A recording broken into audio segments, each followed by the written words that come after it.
Halo Sobat Bola, apa kabar? Semoga semua dalam kondisi sehat dan Baik, bahagia selalu. Amin ya. amin. Indonesia baru saja menghadapi Vietnam di laga pertama semifinal AFF 2022 di Jakarta.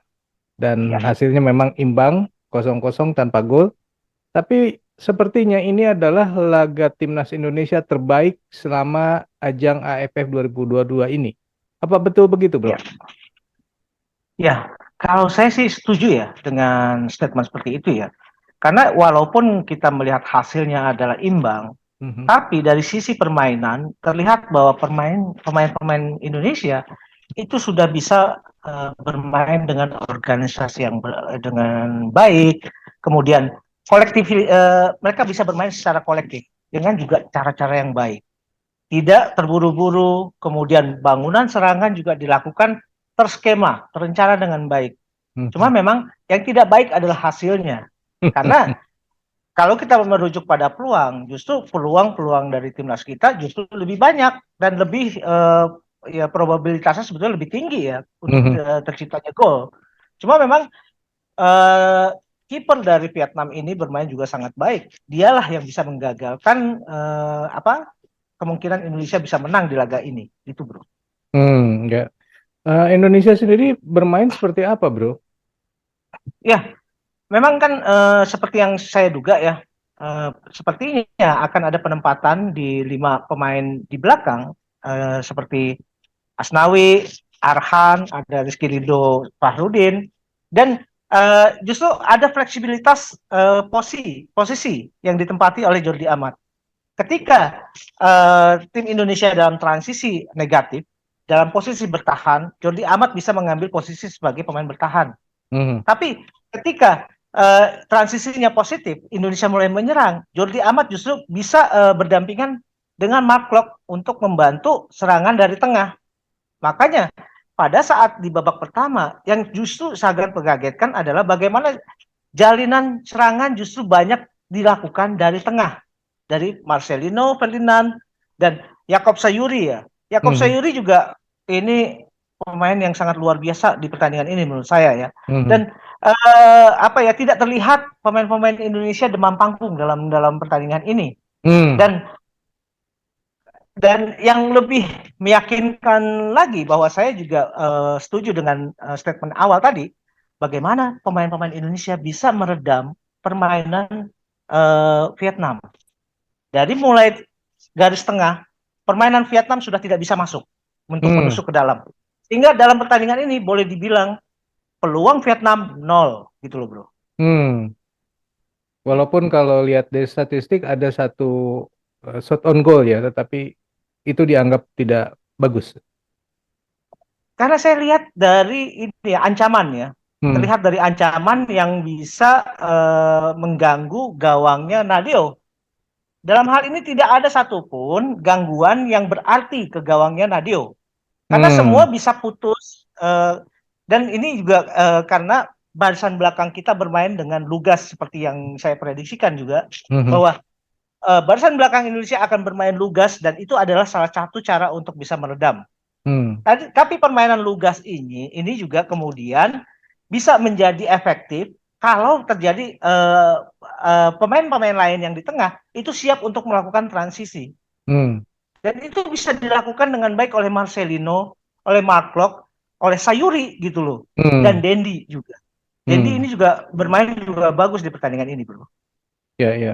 Jadi yang di depan satu siapa ya? Ini skemanya gimana sih, Bro?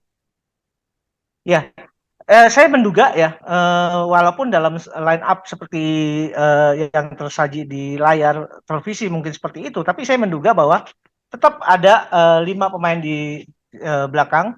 Kemudian di tengah itu ada Mark Locke, ada Marcelino Sayuri dan Rahmat Irianto. Sedangkan satu sebagai striker adalah Dendi. Dalam hal ini Dendi juga bukan bertipe atau berperan sebagai striker murni karena Hmm. dia sudah mulai juga turun ke area tengah untuk menjemput bola atau mulai membantu sisi-sisi sayap untuk mendistribusikan bola. Dan Hmm. ini sebetulnya peran yang dilakukan oleh Dendi bisa hidup pada saat babak pertama itu, bro. Hmm. Hmm. Nah, lalu bagaimana dengan di babak kedua, Bro? Nah, di babak kedua memang ada penurunan intensitas dari Hmm. serangan Indonesia, walaupun secara efektivitas serangan Indonesia masih lebih unggul.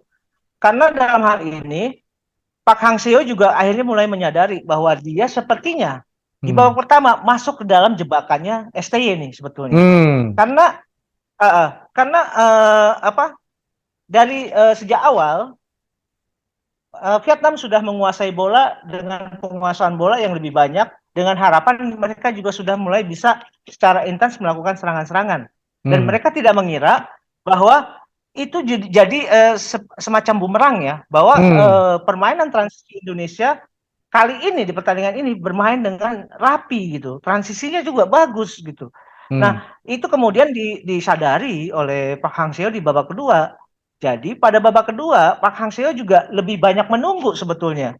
Dia tidak Hmm. lagi terlalu banyak melakukan intensitas serangan, tapi dia juga mulai uh, mereaksi apa yang dilakukan oleh timnas kita.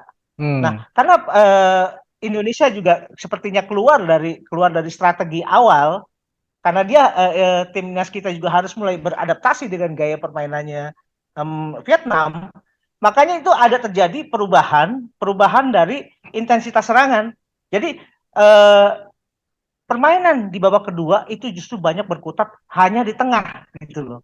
Dengan Hmm. sesekali pemain Indonesia berusaha menusuk ke permainannya Vietnam gitu. Hmm. Nah, tapi ini kan berarti kalau hasilnya Hmm. kosong kosong ini tidak mencerminkan bahwa laganya memang seperti itu kan? Kalau saya bilang gini bahwa ya memang paling ideal dalam sebuah pertandingan kan ada hasil yang terlihat ya. Mhm, Entah itu mhm, hasilnya seri misalkan, tapi bukannya goalless sama sekali ya. Tapi mhm, misalkan 1-1, 2-2 atau 3-3 itu kan sesuatu yang lebih menarik. mhm, Tapi yang ini ya, yang menggembirakan buat saya adalah bagaimana pemain Indonesia itu dari sejak bawah komunikasinya sudah sangat baik. mhm, Mereka sudah bisa meredam permainannya Vietnam. Jadi mhm, sama sekali di pertandingan ini boleh dibilang Vietnam tuh tidak pernah bisa masuk ke area pertahanan Indonesia untuk mhm, menciptakan peluang-peluang yang katakanlah peluang-peluang yang sangat bagus gitu ya. mhm, Dan terbukti bahwa Nadeo juga ya aman-aman aja, berbeda dengan permainan Indonesia. Karena tusukan-tusukan Indonesia yang tadinya saya harapkan ada permainan dari sayap ya, ternyata di tengah juga mulai aktif gitu loh. mhm, Ini bagus sekali. Bagaimana kombinasi Sayuri dengan Marcelino, Marcelino dengan Dendi, Marcelino dengan Mark Locke, itu kemudian secara variatif bisa masuk ke daerah-daerah kosong yang mhm, bisa dieksploitasi oleh timnas kita. mhm, Jadi Indonesia bermain tidak lagi box to box, tapi bagaimana melihat pada ruang-ruang kosong yang ditinggalkan yang atau yang bisa dikirimkan umpan untuk kemudian pemain Indonesia masuk, begitu loh. mhm, mhm, Jadi ini juga yang agak menyulitkan Vietnam dalam bisa mengantisipasi siapa yang akan masuk, karena mhm, semua bisa bergerak bebas, mhm. gitu bro. Oke, kan kalau di laga-laga sebelumnya sering disebut bahwa Indonesia buang-buang peluang. Apakah istilah yang sama bisa Mm-mm. digunakan di laga kali ini, Bro? Tidak, saya yakin Indonesia kali ini tidak membuang-buang peluang. Hmm, Peluang Indonesia memang peluangnya menjadi seperti Marcelino yang bisa menusuk, itu kan karena kecepatan dari kiper dari Vietnam untuk bisa menutup ruang gerak atau menutup ruang tembak dari Marcelino. Jadi hmm, tembakan Marcelino bisa digagalkan. hmm, Kemudian ada juga sebuah sundulan dari Yakob Sayuri. Itu sundulan sebetulnya sangat-sangat bagus karena dilakukan dengan timing yang tepat hmm, dan sangat cepat hmm, gitu loh. Dan lagi-lagi antisipasi dan refleks dari kiper dari Vietnam ini luar biasa menurut saya. Jadi hmm, itulah yang menjadi penyebab kenapa Indonesia bisa seri di kali ini. hmm, Karena itu kiper Vietnam bermain sangat bagus di pertandingan ini. hmm, hmm. Oke, nah biasanya juga kan di Mm-hmm. laga-laga sebelumnya yang jadi persoalan adalah passing. Bagaimana passing di laga kali ini, Bro? Nah itu dia. Ini ada perkembangan yang sangat menarik. Makanya saya sangat suka ya. dengan Hmm. penampilan Indonesia malam ini ya. Dari mulai passing, positioning, kemudian transisi, pertahanan, itu semua bagus sebetulnya. Dan Hmm.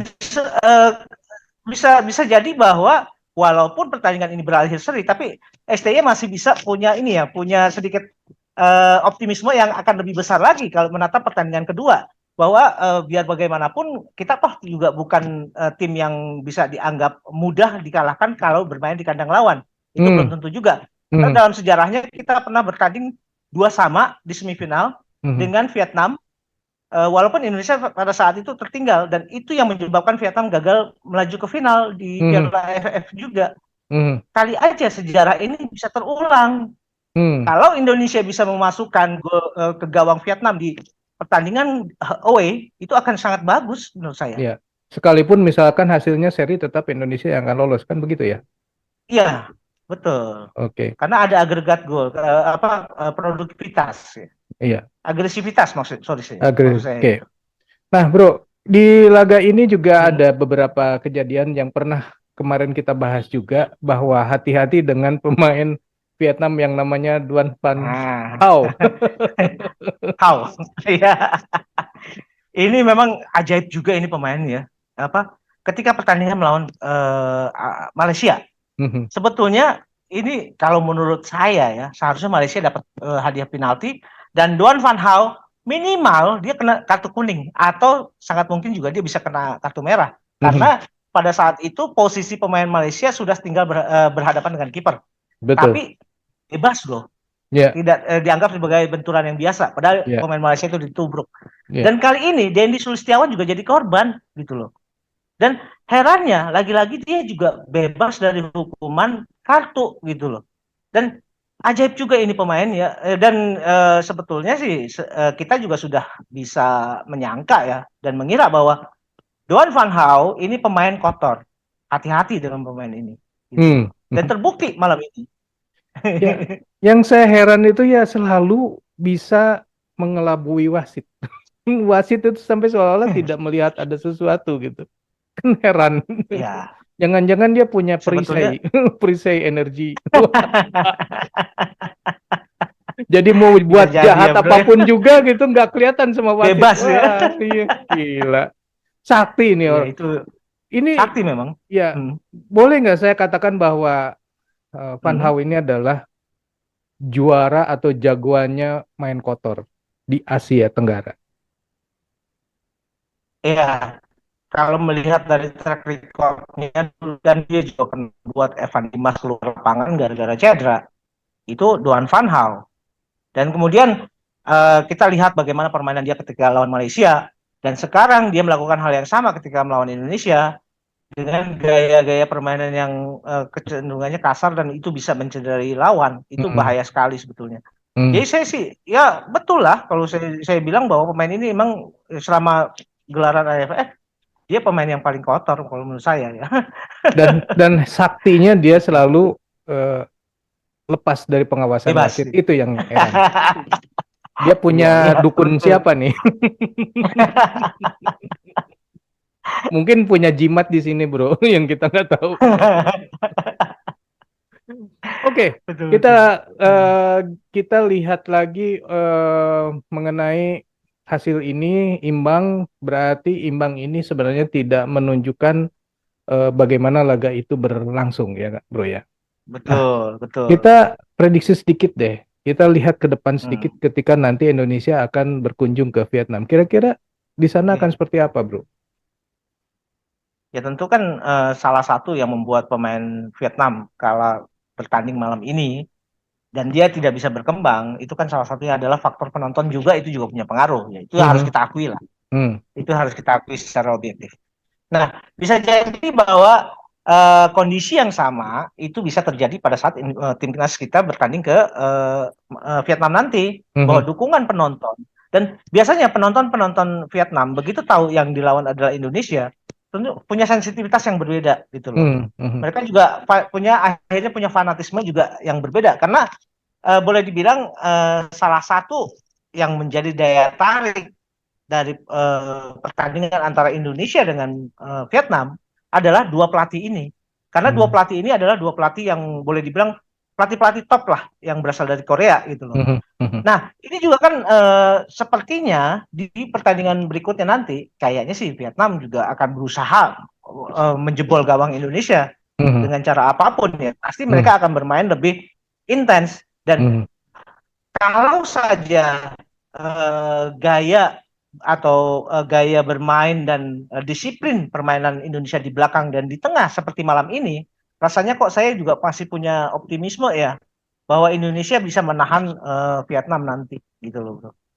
Jadi nanti di Vietnam targetnya adalah seri gitu atau gimana? Nah, saya tetap aja bahwa bisa jadi bahwa gaya permainan intensitas yang tinggi untuk menyerang itu dimanfaatkan oleh STY.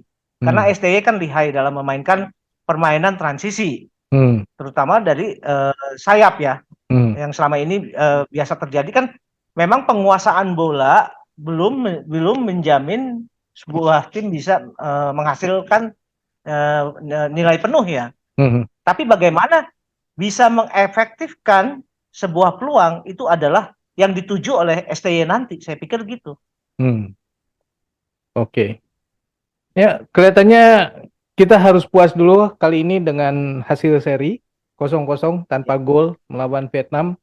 Walaupun tentu nanti di laga kedua, di leg kedua di kandangnya Vietnam tentu akan tidak lebih mudah lagi lah daripada laga kali ini.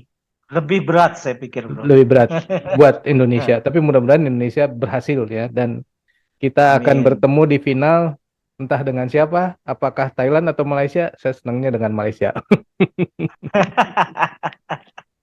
Oke Sobat Bola, itulah obrolan kita mengenai laga Indonesia melawan Vietnam di GBK Gelora Bung Karno Jakarta leg pertama semifinal AFF 2022 dan hasilnya adalah imbang tanpa gol 0-0. Menurut Sobat sendiri bagaimana permainan Indonesia kali ini? Apakah benar Indonesia bermain baik dibandingkan dengan laga-laga Indonesia di AFF sebelumnya? Silakan tulis di kolom komentar. Sekian dulu obrolan kita kali ini. Kita lanjut di video yang akan datang. Sampai jumpa. Bye. Thank you, Bro.